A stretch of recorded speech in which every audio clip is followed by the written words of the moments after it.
Hi everyone. This is a supplemental video that will walk you through how to use this Excel tracker as a part of your work to get student information around access and environment. Just to acclimate you to this tracker and what's here. So going horizontally across are the rows, and these are all of the headings. In gray over here, we have information that is connected to who the students are, as well as some of our vulnerable student categories. Then we have columns where you can record if you've had the calls, when you had the calls, and what information you gathered.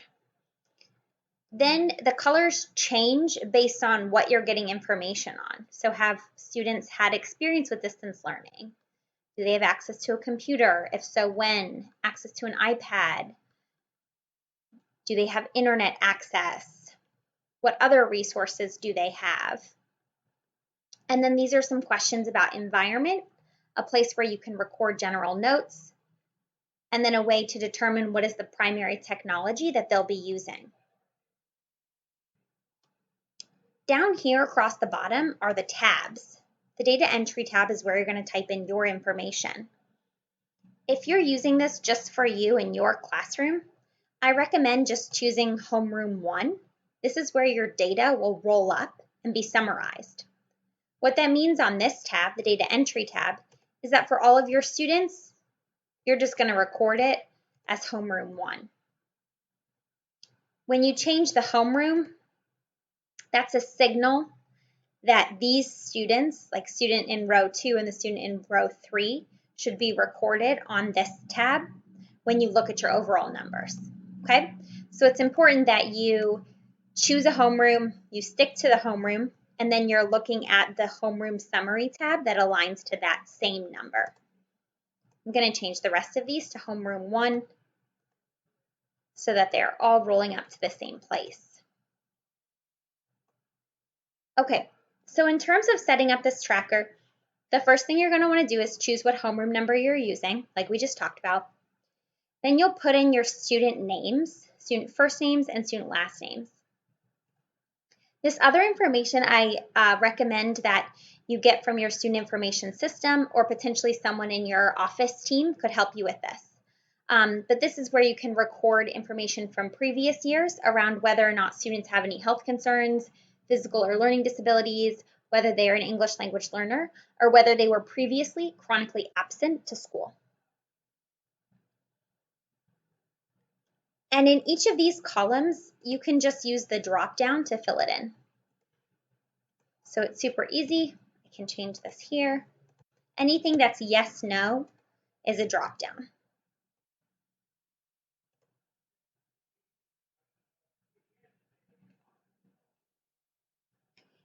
In this row, or I'm sorry, this column, column L, information gathered,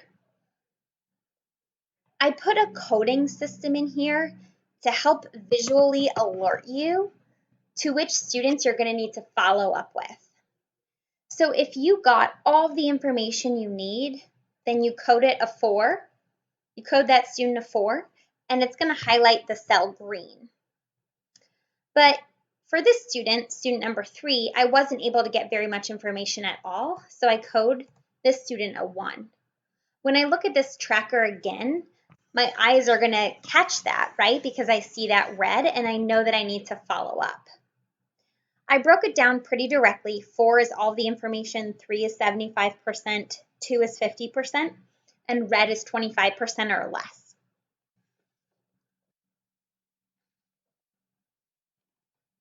If I scroll all the way over here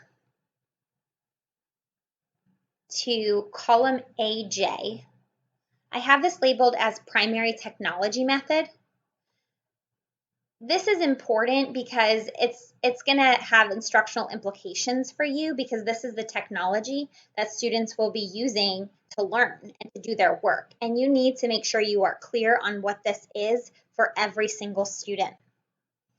So I recommend waiting until after your phone call, and then based on all the information you gathered, choosing what is best here.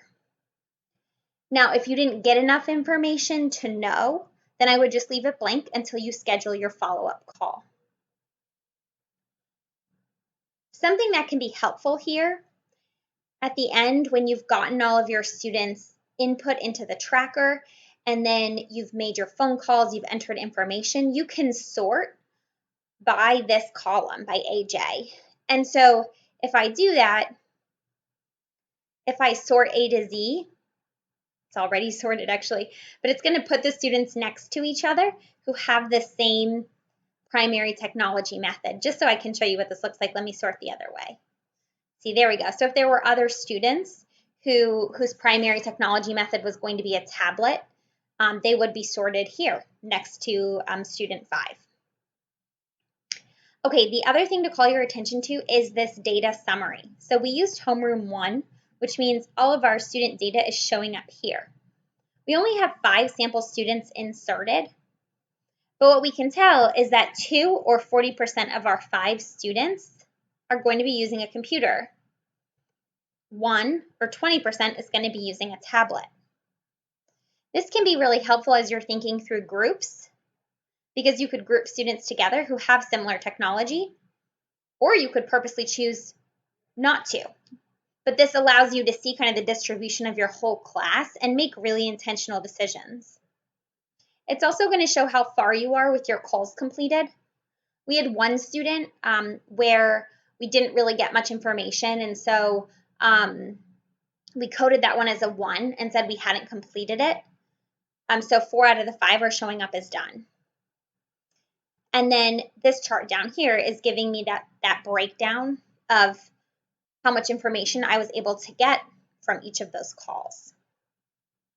There are also written instructions to this tracker, and they are saved as resource 4 for this session.